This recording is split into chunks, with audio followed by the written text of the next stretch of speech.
not dead. Now, Nick, I had a question for you. If you were a hip hop artist, what kind of artist? Like, would you be like a conscious rapper, or would you be a gangster rapper? Nah, he'd be Miami based. So you'd be Flow Rider? You'd be Flow Rider? Yeah. Well, actually, I was thinking about that the other day because I was listening to some 50 Cent, and I was like, 50 Cent. You know, I think in his heart of hearts, 50 probably wishes he was Flow Rider. Because, really? You know, same image, right? Ooh. And if you think about it, but 50 went more. Oh, well, let me stop you there. Let me stop. What are you talking about? They have the same image. I'm talking about their physical presence. Okay, they're both Diesel. You know what I'm saying? That's what I'm talking about. Yeah, both Diesel dudes, right? And like they got that, you know, they got that some of that club rap, you know, where 50 started to really make his name when he started getting to the club rap, where it was like everybody liked this stuff, right? It wasn't just, you know, beef rap. Mm-hmm.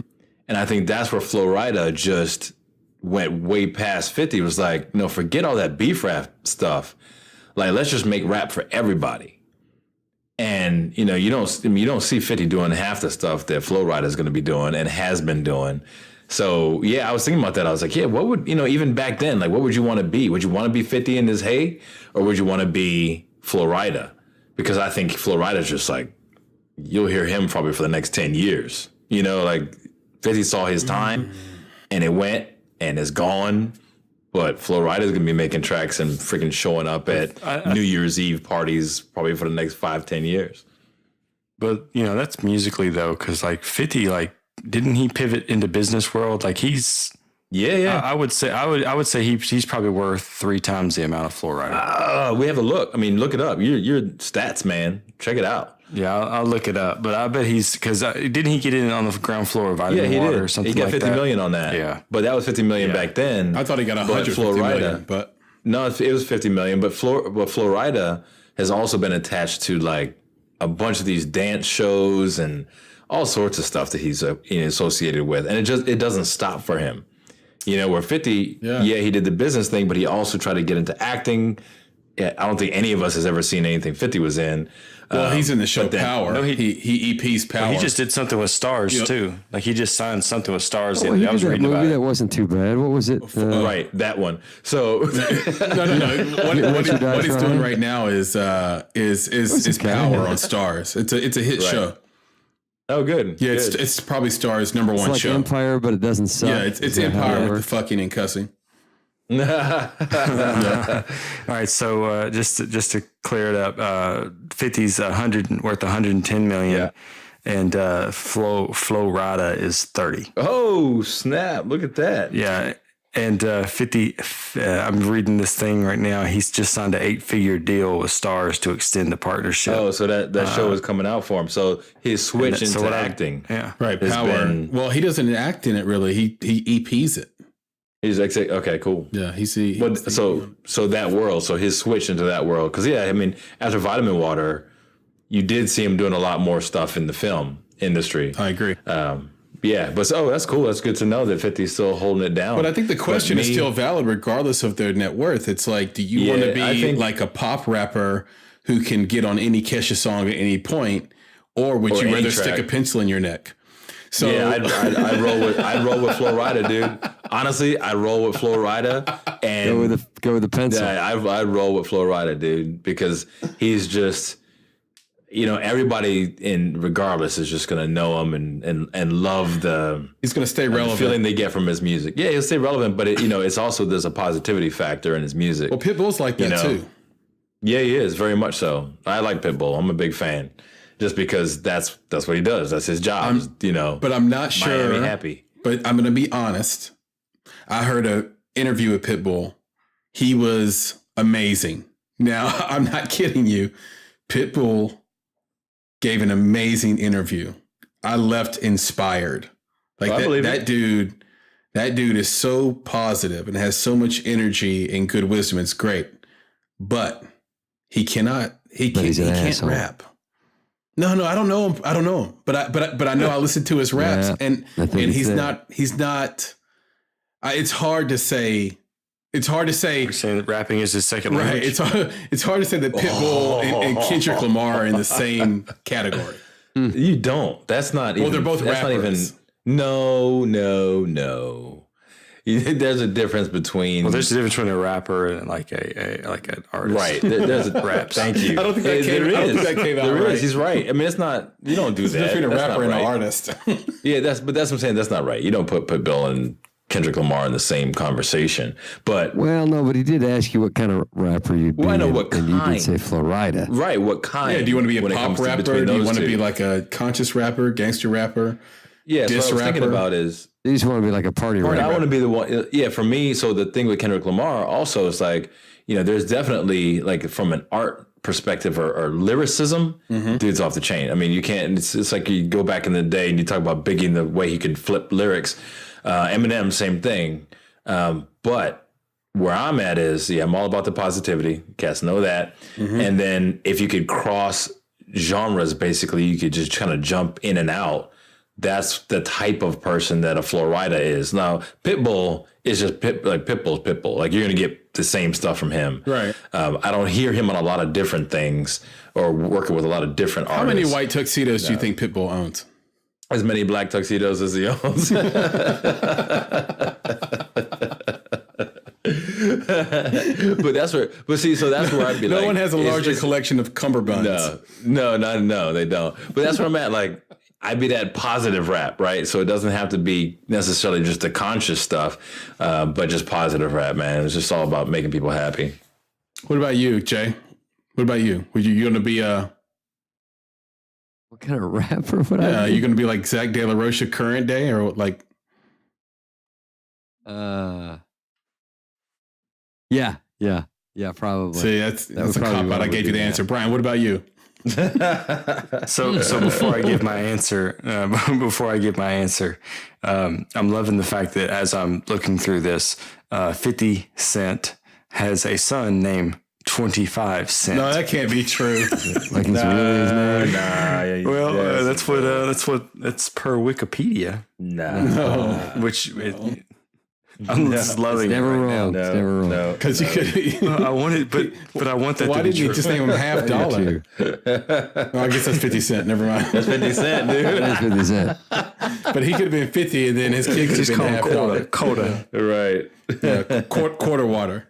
Quarter water. So Brian, actually, I know what kind of rapper you are. One time you came over to my house and I was playing some beats for you, and you got to rapping, and I realized you're going to be a diss rapper. You like to diss when you flow. Is that true? I guess so. No, you know who? You don't I remember would, this? You don't remember this aspire- freestyle you I did? don't. No, it's probably really You true. were, and Nick, do you remember the freestyle?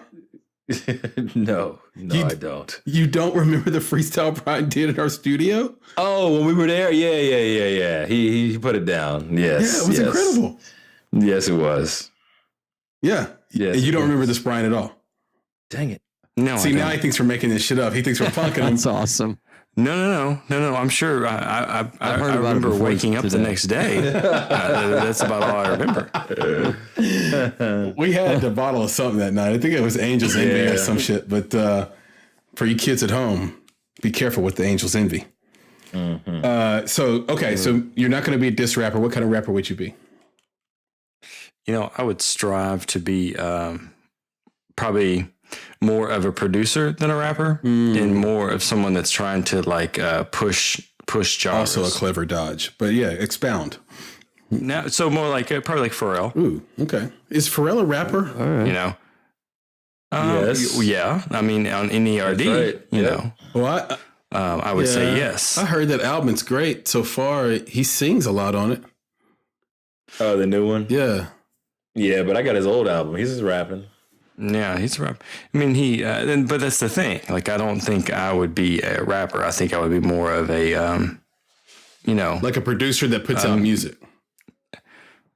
yeah. Like, I think I would. Who's the best producer? Who's kind the of best rapper producer would you that be, puts out music? Christopher? By the way, is it Pharrell or who's in like? Is it Dr. Dre? Like who's the very best? It's not it. It's Is not it- Eminem. No, it's not Eminem. It's definitely not. Is it Kanye? Like who's Who's the best producer that puts out music?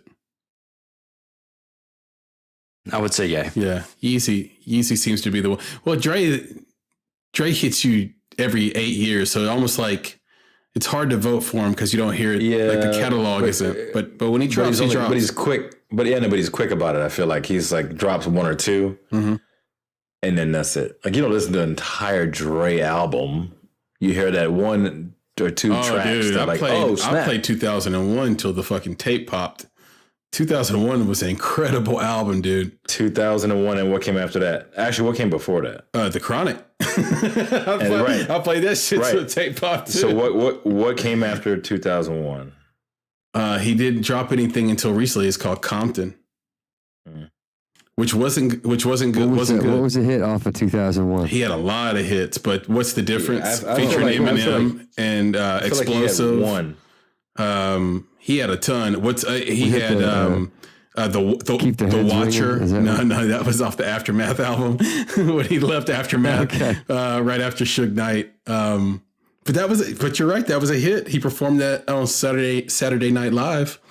It was a hit. It was a hit. It was catchy. I was like, all right. I would say, if I had to say the best rapper that's a producer, I'd say the RZA. Okay. Oh man, I throw the RZA into the mix. Mm-hmm. Or and this is a wild card. ELP. Yeah. Mm-hmm. Because one could argue that. So, do you lean like who's the best rapper, or do you lean on who's the best producer to get your answer? And then if you say both, then I still say you're probably your first answer is right on Ye. Because Ye's probably a little bit better rapper than Dre, and Dre gets a ghostwriter and he has a lot of features. For example, whenever Exhibit's on a Dre track, just sit back and enjoy. He's never better than when he's on a Dr. Dre track. He's crazy. And he has the cleanest flip. I still stand by Exhibit on this. He has the cleanest flip I've ever heard. Ever. He never forces a syllable. He never stresses a word. Ring ding dong. But ring a ding ding ding. But I heard you, Jay. And for me, I would try to be as close to the vibe of Tupac or MC8 or Spice One as possible. That would be the idea. The idea would be to have a gangster element to it without being ridiculous about it. So that sort of style, to be real, someone who you think is not lying in their track, but then to have a revolutionary side, so you can kind of feel that I have I'm about something and I'm rapping about something, some issue that is hurting the community or the world or the nation. So I think that would be where I'm at, but I could still drop a party track. An advanced KRS-One. Maybe. I don't know how you can get more advanced than Chris, but yeah. I mean, he's one of the goats. No. I meant in style, in style as far as. Well, see, I would say KRS-One is a conscious rapper, though. I would.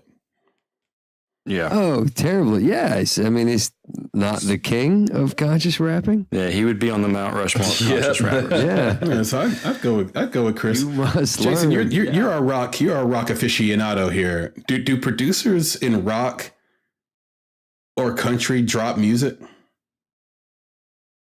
Or is that just like a hip hop kind of thing? No, I mean they may. I don't know anybody who's a top flight producer, but also releases albums. I mean, I know it happens. Guys cross the line and they're on the technical side, and they cross over after a while after they get the name out there. But I can't think of any off the top of my head that were. Because I don't know. Either. I can't think of. I thought of Babyface, which is weird, but that's a good choice for like producer that drops music. But I can't think of anybody in rock or country really like that does it like that. Okay, so what is your album of the year, Jay? Just give me your just for time. Just for time's sake, what is your art of the year? So you could pick movie, book, or album. What is my art of 2017? Yeah, like what's the thing that you're going to remember this year by in the art world? The thing that you consumed and was like, that was great. Well, I guess it's probably because there's like a memoriam thing on TV. But I just thought of like instantly when you said that, I thought of all the great people who died this year in the art world, which is kind of an effed up way to approach it. But perfectly Jason. yeah, but it's perfectly Jason. I'm trying to think of something absolutely brilliant that I ingested this year, and I don't know. I don't know that ingested, digested. I don't know. Huh. Well, I ingested. So there was nothing that really moved you this year. That's an interesting take. What about you, Brian? Any art? DAMN. Yeah. Okay. So sell me, what's the track for the listeners? What's the one track you have to listen to on the Damn album from Kendrick Lamar? Is it Damn Wish I Was Your Lover? Is that the one? Damn, that's your lover. That is it. Continue. That's beautiful. Love that song, man. It's beautiful. Man, I'm gonna have to say loyalty and DNA and humble. I mean, the thing is that album is you know how I like to listen to music. I never like to listen to singles. I always take the album, I press play on the album, and I just listen through it. And man, I don't think I ever skipped anything on that album. And to me, it's just one long track. Yeah. Because usually when I listen to it from the beginning to the end. But, loyalty and humble always stick out. And DNA, just because it's the first, Blood's good, but the first banger that really just like sets off the album. Right. And was Tribe this year, or was that was last year? Last year. Okay. Was it last year? It was late last year. Yeah, I guess it's right. Yeah, it was like at the end of the year. Because that's what I was trying to think. That's a big gap, though, between Damn and like Tribe, and there's nothing in between. But that last track on Damn sounds about right. Is just pristine. Yeah, and the whole album feels like it's just biting at you. Like Duckworth. The visual of the album to me is picture a Doberman Pinscher on a chain wrapped around a tree, and you're 1 foot from it, and it's trying to bite you. That's what the album feels like when you're listening to it. It just feels like a mean dog is jumping at you all the time. And it just kind of pumps you up. It's a great album to listen to if you want a conscious take, but it's also a great album to listen to at the gym. Like it's that kind of up-tempo vibe. There are some things that aren't as up-tempo, but the whole thing kind of feels like it's pushing you. And I like that. I like the emotion it gets out of you. What about you, Nick? What's the best art of this year? It could be anything, movie, book, album. I don't even know, man. I don't even know if I have an answer for that. I gave you all this time. Yeah, but still, that's not Jumanji, welcome to the jungle. Right. That's not on your list. Man, like that, I tell you. Rock for President 2020. Yeah. My response to that is I don't like some of the remakes that are coming through. Like that really bothers me, especially when trying to my kids are interested in some of this stuff. And I'm like, the original is where it's at. It's like watching Ghostbusters. My kid wants to watch Ghostbusters, and I can't let him watch the whole thing. So I got to show it to him in pieces because I'm like, what PG was back in the day doesn't seem like it's appropriate, right. For my kids. Right. But yeah, to answer the question, I don't know, man. I really don't know. I mean, the Damn album was definitely, I think the top album of the year in my opinion. But you think it was better than 444? Yeah, but I don't think about it. Even 444, like I don't think about it. You know what I'm saying? I don't go through my day thinking about that stuff. So I go back and listen to Damn. I listened to it last week, like, and Yeah, I mean, I keep going back to it. Like when I need something to listen to right now, it's usually after I've gone through whatever's out, I'll go right back to it. And that and Pablo, I still go back to Pablo. Yeah, I went to Pablo's the other day. Yeah, so but check it. So this is the way I look at it. So one of the most impactful things was probably Apple Music in general. You know, the playlist that they drop on me as, you know, this is for me, the chill mix and all that stuff. So what I've started to realize is that, like, I'm good with kind of bouncing in and out of albums. Like that's kind of been a game changer for me, right? So the way it used to be is, So the opposite of the way Brian listens to music then. Yeah, I mean, well, yes, unless I'm getting an album. Like if when I got like I listened to it front to back just like he did. You know, when I got that, what was the latest one that you put on us? Oh crap, forgetting. Anyway, one of the things about like your Spotify, your Apple Music's, is literally changing the way that I listen to music, because I don't need to own all of it.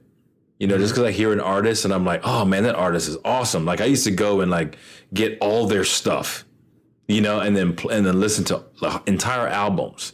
But now I'm like, oh man, that was awesome. What's the next track by the new artist?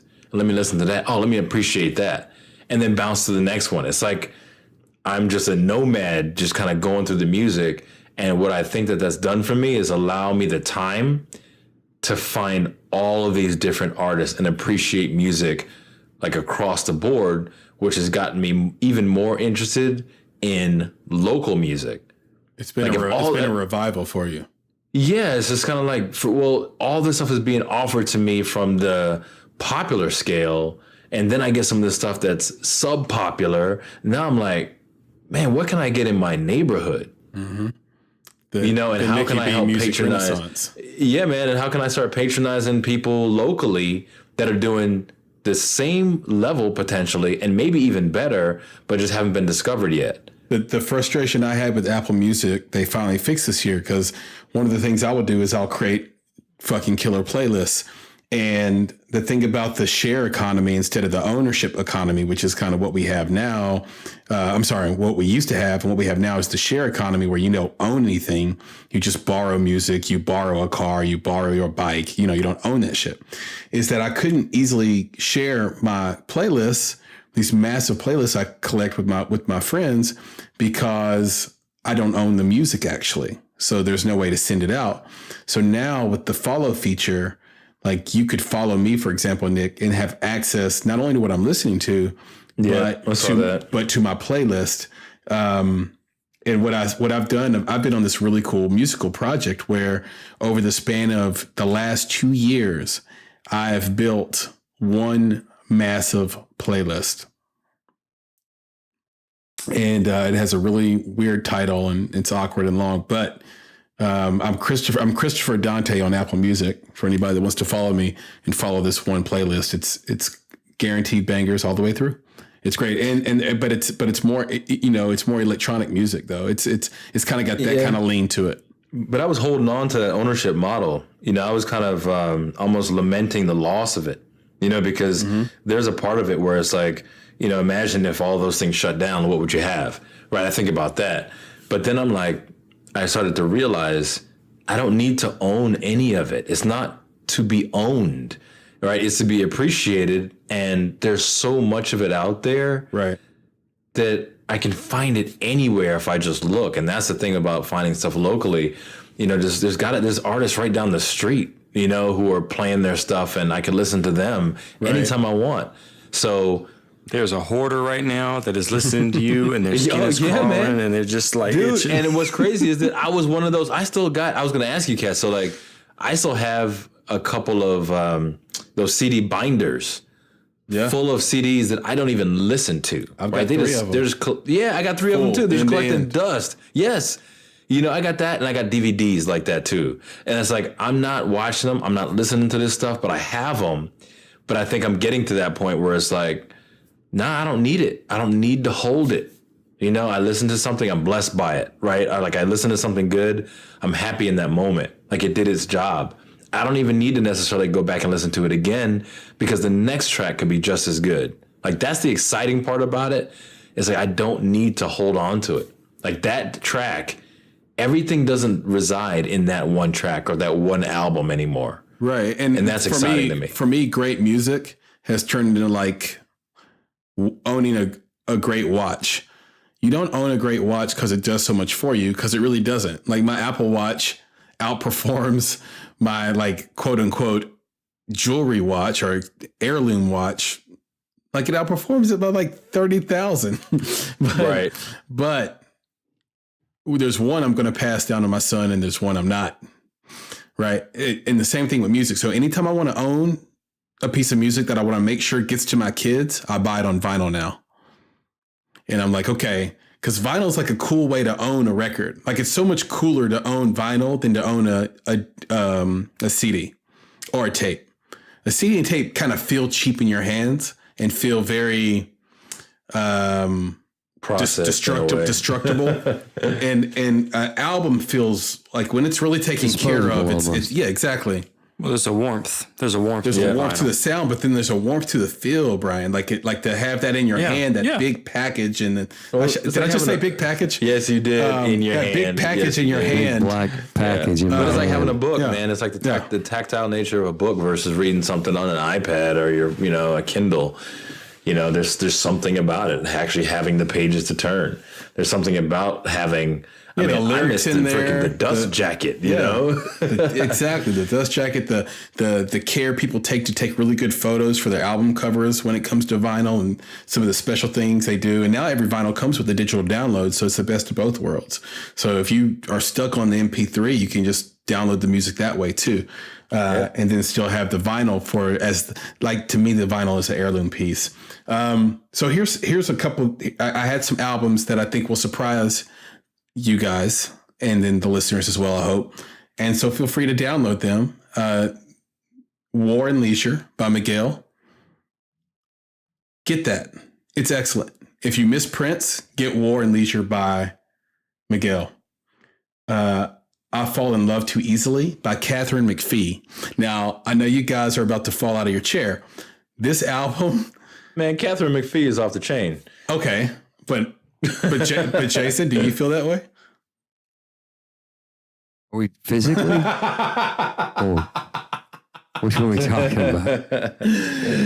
Because it's the only conversation I'm going to have with you. But go ahead. Okay, so I'm here to surprise you that this album she released this year called I Fall in Love Too Easily is sultry. It is brilliantly written. It is perfectly produced. And it gets in and it gets out like BC after a bottle of bourbon. It is perfect. It's not too long. It's not too short. Again, just like BC. And and I promise if you give it a shot, you'll like it. Okay. Mass Seduction by St. Vincent has a couple of a couple of the best songs you'll hear this year on it, actually. She has a song called New York that will break your heart. And it is awesome, awesome, awesome. But she does it in a real way. Like she says the word motherfucker over and over again in the song. So tell me a song where the word motherfucker is in there and it breaks your heart. St. Vincent. About Time by Sabrina Claudio. That's another one that is reflective, and she just does a good job of kind of staying in her lane. It's not over the top. It's very real. It feels like your wife singing to you if she were going to have an album. It really does. That's probably the best compliment I could give to it. Control by SZA. She kind of filled in that gap that FKA Twigs left. Yeah, I remember that. In a way, I really thought Twigs would be a superstar by now, but then she met James Patterson, and then I don't know what happened after that. But SZA, SZA. And then Trip by Janine Aiko. That is Big Sean's on every track, I think. Is that right, Nick or Brian? Yeah, it's Janae. Yeah, that's a really good album. Janae Aiko. What did I say? Janine. Yeah, no, I didn't say Janine. Janae Aiko. You did. Janae Aiko. I must have been thinking about Janine Garoppolo, my former 90s crush. I liked Weird Girls like Alanis Morissette and Janine Garofalo. Yeah, in the but 90s. Janae Aiko has a ironic. track featuring Brandy. So, I'm a big fan of Brandy. So I'm glad that she came out for a track with Janae. Brandy's very underrated. Oh man, she was supposed to be one of the divas. I mean, she was like Whitney Houston and the Crew. Well, she's not Took Whitney, her though. under- And No, she's no, not. no, She's no. not Mariah. She doesn't sing as well as those guys. No. but no one gets more out of their voice Right. than Brandy. Right, but Mariah and Whitney were taking her under their wing, and they were going to bring her up, and it never quite happened, And I think to your point, strength of her voice, right? It just wasn't as powerful, but it was fun. I enjoyed Brandy. Jason, do you think we're going to get posthumous music from Chris Cornell or from Chester from Linkin Park? No, I don't think so. I mean, maybe one, but I don't think we're like looking for good stuff. That doesn't strike me as they were holding on to it. Well, maybe Chester, because he changed his sound so drastically that maybe he was making stuff on the side that he believed in, because it's hard for me to believe that was really him on the last album there. But if you listen to the words of that song, the words were, I don't mean they that. I crush just mean you in the spirit. context of him killing himself, right? But I mean, but it was very he wrote poppy. it like that was.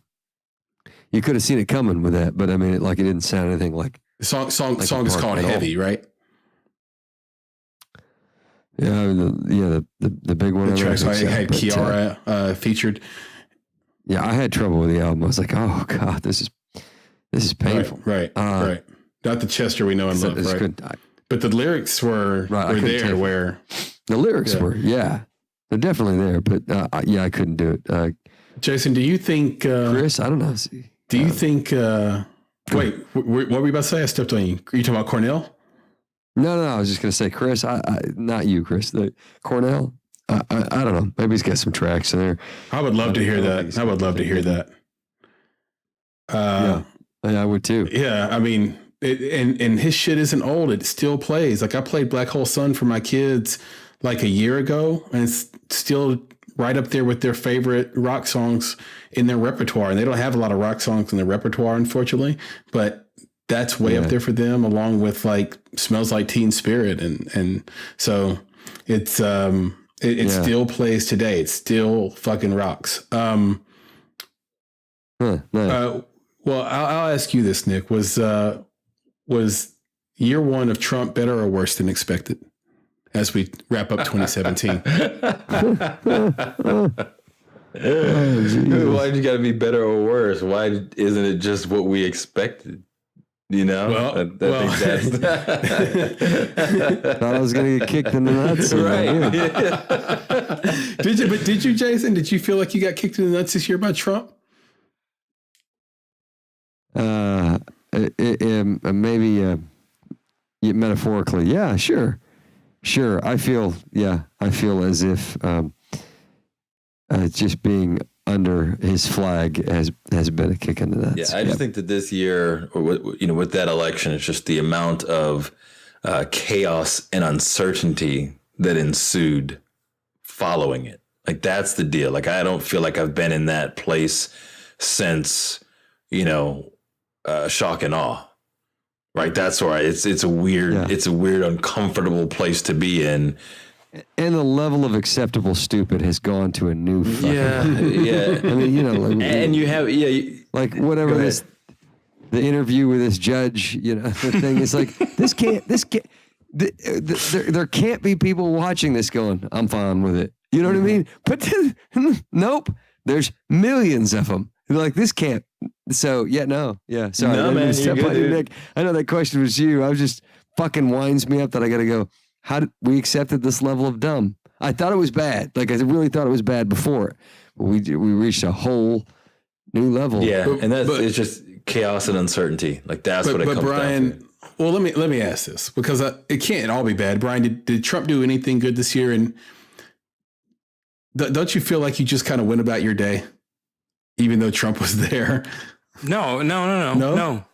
No, I didn't just go about my day because the animosity and the disdain is that the public has for him is unescapable. Yeah, I couldn't just true. watch Saturday Night Live. I couldn't just listen to the newest Eminem track. I couldn't just listen to or read the paper or watch the news or watch a football game. Mm-hmm. So no, I couldn't get away from it, and I can't get away from it because Did he do what he's anything done. good?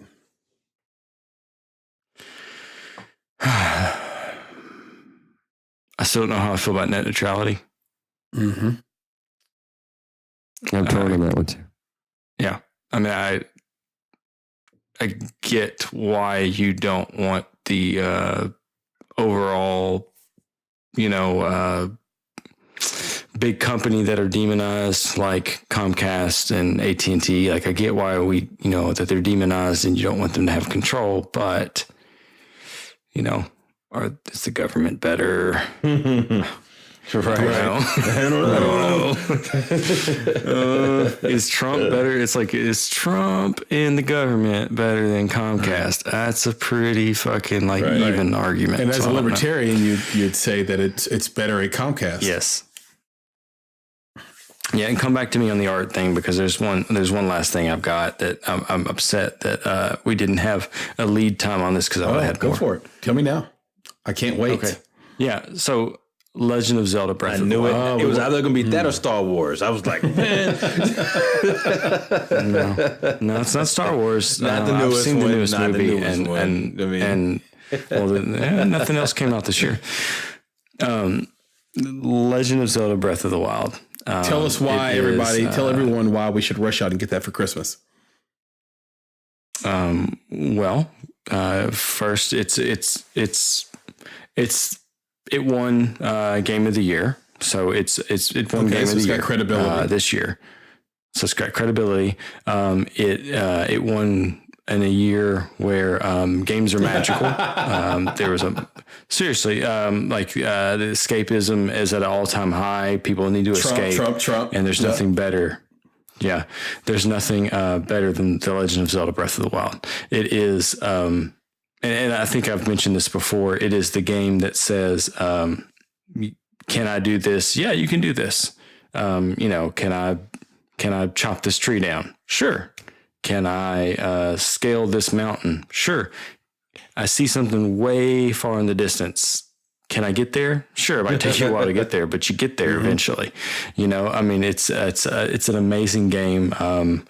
And it brought back the joy in gaming that I was starting to lose a little bit. And it's, if there was anything that was lacking, a smidge on the story, but as a piece of art, I would say that I would put that up there. If you wanted to go pure art, I'd say Cuphead, but for video games. But so I mean that, and if I had to say what cinema, because I would say Logan for me personally, because I was such a fan. I mean, my son's name Logan, for God's sakes. Yeah. I actually broke it to my wife today that I don't know if she really understood the fact that I'm a huge Bo Jackson fan, grew up a Bo Jackson fan. My oldest son's name is Jackson. Slipped that one past the goalie. I was a huge Wolverine fan, and my youngest is named Logan. Did you watch it in black and white? Did you watch the film noir? I haven't watched it in black and white yet. I haven't. need to do Yeah, get on that.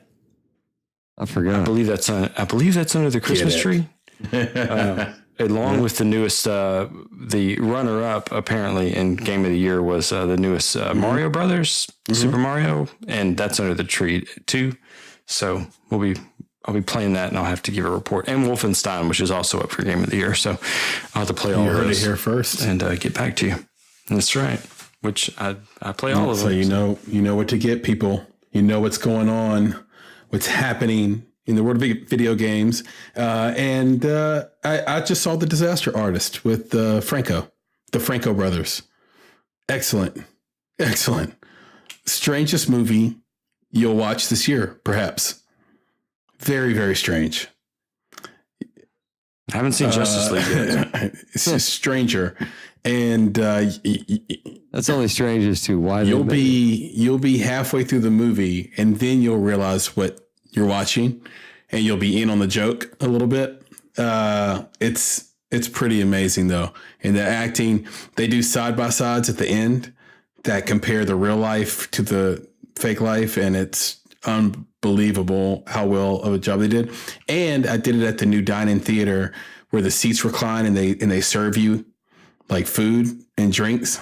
Yes, that's where I saw Star Wars. That's a nice situation. That's worth going out of the house for. Yeah, it really is. It is. I think the movie theaters have figured it out. Again, going back to the original comment, they're very powerful. They know what's up. They always pretend like they're the redheaded stepchild in the system. They're not. They walk around with a pretty big cock. So, Nick, what's the best thing you've done this year? Since you didn't really have art that I guess you gave your props to Apple Music, but that just if you look back on 2017 and what you accomplished, which is so much, I'm sure, what's the best thing? What's the thing you're going to remember? All right. Well, I'm going to take it away from any business related stuff and just go straight personal. You don't have to. It's just it's no. I'm not going to do that because there's been some great stuff on the business side, whether it's the day job or the night job, right? But I think on a personal level, it's just I think taking one more step to elevate myself above all of this materialistic stuff, selfishness, just basically getting myself closer to the place where I understand that it's not about me. It's about the world around me, and getting closer to a place where I'm better serving the community, the global community. I think that's like I keep getting closer and closer to that by putting some of my own bullshit aside.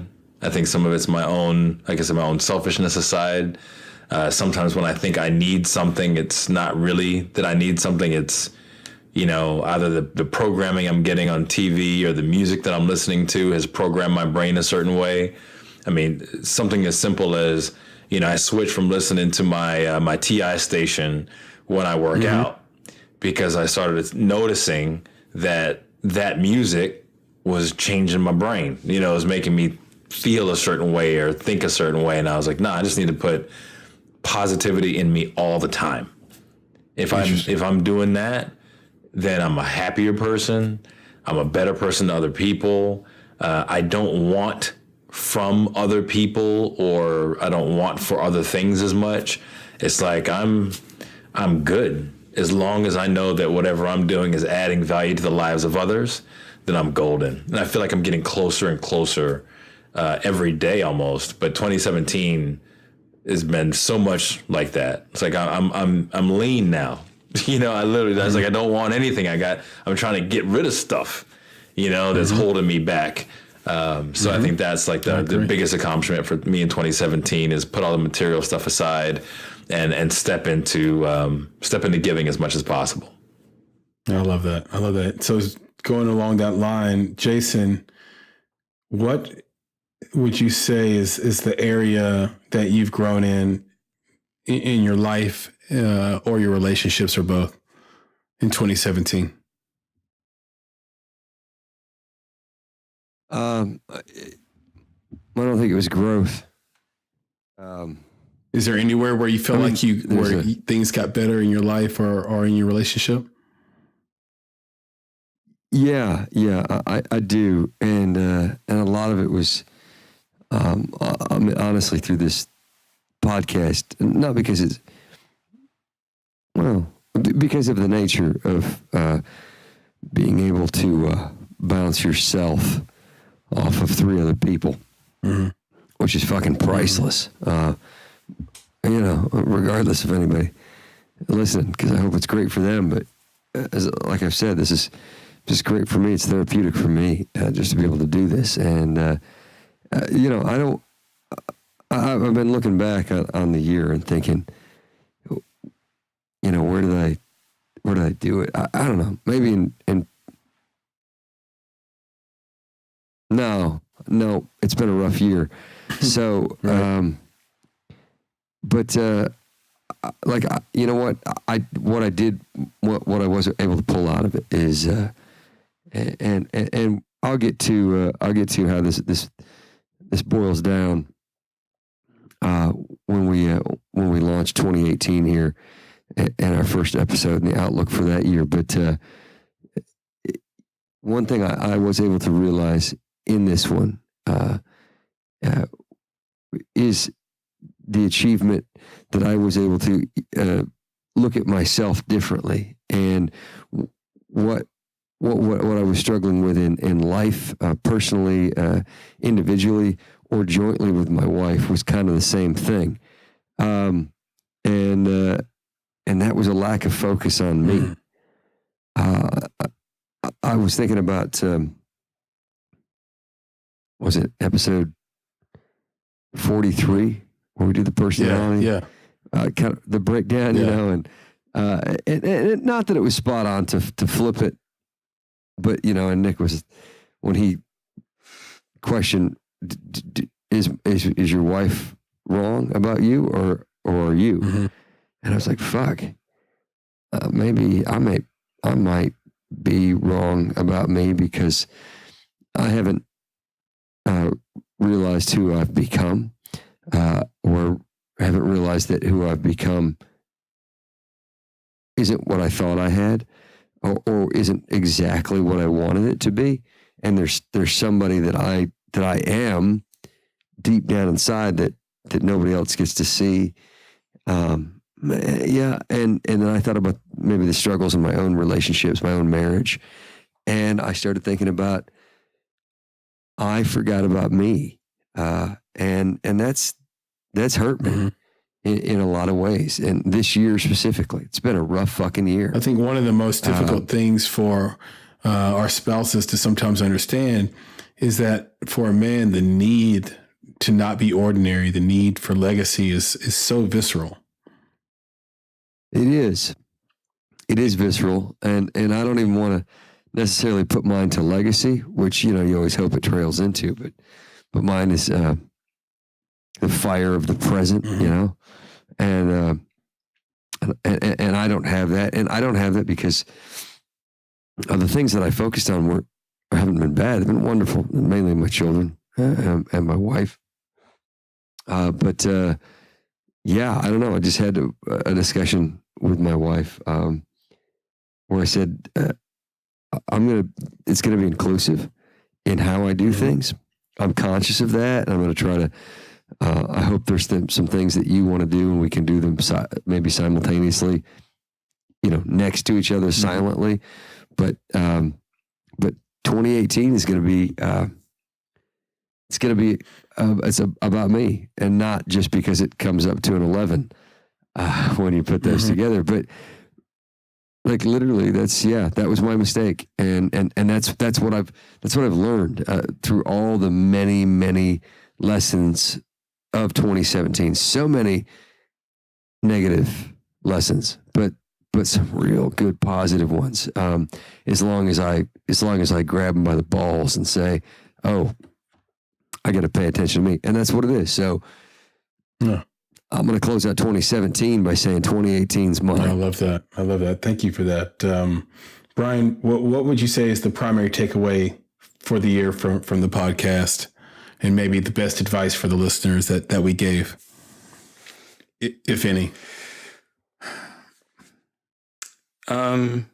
Delete your podcast. No, I'm just kidding. No, I would say what was it? What was your episode? Because it was the one right before that. 43. So 42 is, I think, the hero dad syndrome, right? I think for me, it's been the year of the hero dad, and then I think there was a few podcasts before that we spoke about balance. And that's what I've been struggling with all year, and it's been a struggle. I mean, I don't think I'm succeeding at it. You know,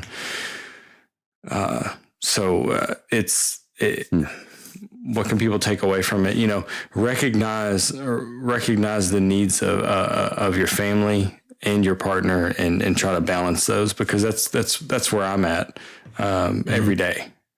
And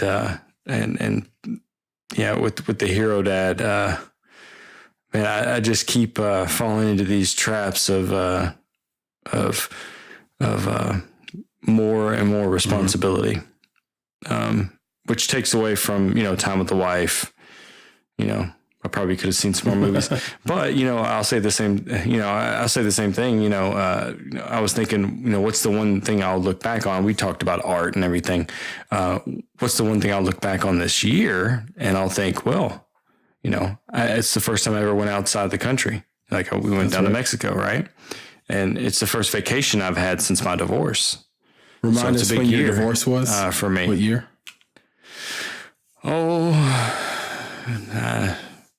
Feels like 30. Dude, to be honest, I don't even know. It's been, let's see. Just to give the listeners a sense of this time. It's like eight to 9 years. So 8 to 9 years before you took a vacation. I'm really not sure. Yeah, maybe 10, but you're closer to like 10 years. Yeah. Till I could take a vacation. That wasn't like a staycation, where you just stay at the house and do shit. Right. But yeah, it's really balanced just in every bit of my life, finances in work, and so professional and personal. It's definitely been a balance of time and allocating it properly and improperly in some right. I will always remember smoking cigars with you out by the pool. That was just some baller shit. Oh yeah, it was fun as hell. We had a good time, and I struggle with the same thing you struggle with, which is at what point do I need to take saying no very seriously? I am terrible at it, and I think it's because I have a little bit of codependency in me, and a lot of times I'm looking for the reason in which I cause something to go poorly. And it wasn't just one episode for me.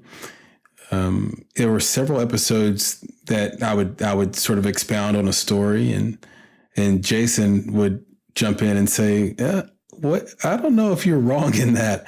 And I thank you for that, because I think one thing I can do better is not be so damn hard on myself. It might not be my fault all the time. I'm sure it is a lot of the time. That's right. It might not be all the time. And then just by understanding that, I can have more balance, because I can say no to more things that take away that time from the things I really want to do, or from my family or my kids. So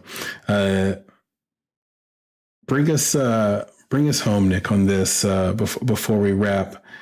Where can you be better, and what do you think is stagnant in your relationship or your life that you'd like to change? Stagnant, huh?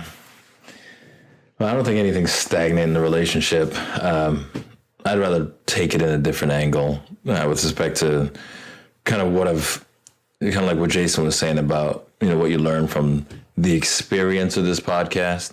Because I think that's what's important to our listeners. Like, it's not about me, really. It's about, like, why is what we're doing important for us, and why is it important for others to do this same thing?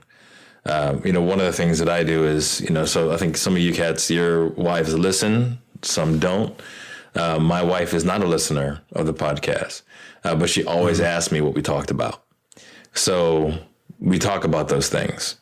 And sometimes she has opinions on the subject, right? So she'll reflect on them. Or there's different twists. Like, you might ask me a question, Chris, or Jason might ask me a question, and I might say, I wonder how my wife would answer that question, right? So it's not just about, so the bottom line is, it's not just about going through your day anymore. It's about actually having open dialogue with your spouse, right? Questioning things. Even we had the conversation about expectations or priorities. Like, does your wife know what your priorities are? Do you know what her priorities are? You know, does your wife know what your expectations of her are? Do you know what your wife's expectations of you are? That's a great point. You know, like, and that's the importance, because we can talk about it, you know, and we get some great insight from each other, but open those questions up to your wife and see what happens. And sometimes I'm going to tell you, like, if you do that, you do it intelligently, right? You're now going to be having this conversation with someone who, you know, might have a different emotional response, you know, so you got to be careful.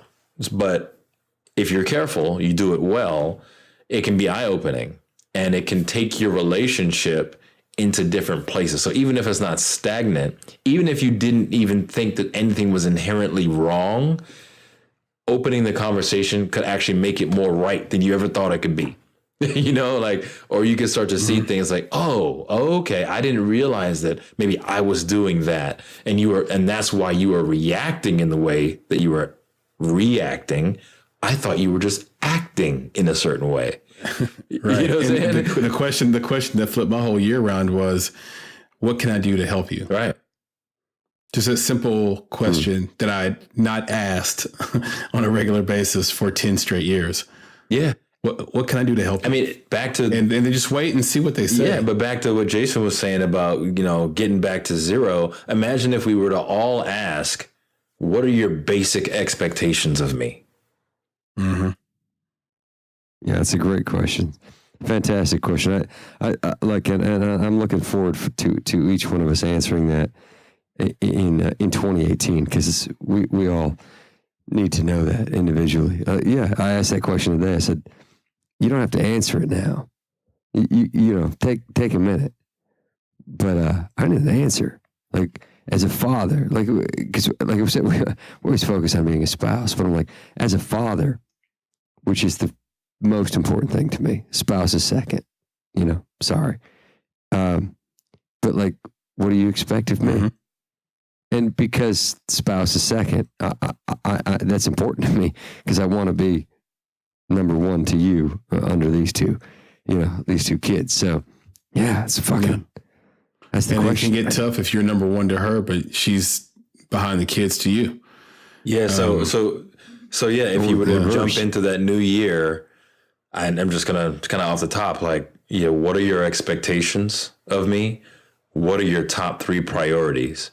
If there's one thing that I stopped doing that would break our relationship, what would that be? You're like, you know what I'm saying? Like, starting with those 3, those are serious questions that can open up both of your worlds, especially if you do it on both sides, right? You both explain that. Those 3 things, man, could really change your relationship. And, you know, we could say good for the good or for the bad, right? For better or worse. But either way, it's good to know. Well, it might be worse in the short term, but then better overall almost every time. That's how I feel. You might take some short-term pain, but if you get the answers to those 3 questions, you'll be happier in the long term. And that's what I'm saying. So, but happier, and I want to, you know, make sure that we're not being altruistic in our approach, right? Because we have to also respect that, you know, I think all 3 of you, right, you've got a relationship that, like, your wives have either been in relationships before or you have, right? Mm-hmm. So it doesn't always work out with the partner. Right. So let's not be altruistic about it. Like, oh, yeah, it'll all work out in the end for the couple. But yes. No, not for the couple, but for you. There you go. And for her, you know, that's what I'm saying. Like, you. In the end, it'll all work out exactly because you've been honest with each other. You've been honest with yourself. Yeah. And I think that's where the liberation comes from. And that freedom is awesome. And like Chris was saying, there's even there's an upfront cost to that, you know, many times. Mm-hmm. Like that. Be willing to pay that fee. Honesty has a fucking cost. You know, just like anything else, great. Like I said once in describing what we needed to do with our lives to my wife, is that nobility is expensive. If it wasn't, it wouldn't be worth anything. The same goes with honesty. It's fucking expensive. It's going to hurt. It's going to hurt. Honesty is going to hurt. If you can't face it, I'm not criticizing you, but you might want to call yourself a coward. Like, and every time I have to remind myself that, like I'm not pointing out, like, yes, like, because when you're honest, when you start these conversations with your spouse, they're fucking scary because you don't know what's coming back. And it might start a shitstorm that gets you divorced literally that day. That might be the last conversation you have in a civil manner with your wife. And it's worth every word and every second, even if it ends in divorce, because it's about getting someplace better. It's about transcendence, which for 2017 is, in the most painful way, that's what I've experienced. And I'm grateful for it. I'm grateful for it. But I'd like to say beyond that, what I'm really grateful for this year, and what I've really gotten from my life personally, and also in this podcast, whether it was my buddy Brad, who's just been an unbelievable friend and ear to bend and spirit to lean on, or the relationship that I got to build over the year with three different guys who I knew but didn't know of, just because we decided to be four people who sat down and talked to each other honestly and believed in each other. Fucking unbelievable. So I love it. Here's to my guys. Cheers to each of us. Champagne for our real friends, real pain for our sham friends. That's right. As it goes. Well said. Okay, so Dilly dilly. absolutely. Dilly. Great way Dilly to wrap dilly. up 2017. So, you've been listening to the M&D podcast. To find show notes, read excellent blog posts, and find links to all of the products or services suggested during the show, please visit our blog at mndpodcast.com. If you haven't already, you can join our podcast community on the Apple Podcast app, Stitcher, SoundCloud, YouTube, you name it. After you subscribe, iHeartRadio. I see you out there already. After you subscribe, please don't forget to rate and review. Please rate us 5 stars. If you don't think we deserve 5 stars, please let us know on social media. We want to find out how we can improve. On Twitter and on Instagram, you can find us at _married.dead, and on Facebook by searching for the MND podcast page. So until 2018, on behalf of Nicholas Buggs, Ryan Comer, and Jason McConnell, I'm Chris Barkley. See you next year. All right, boys. Yeah, buddy. Dilly Get dilly. a good one. Merry Christmas, boys. And a happy new year. Feliz los cumpleaños. I think it's birthday.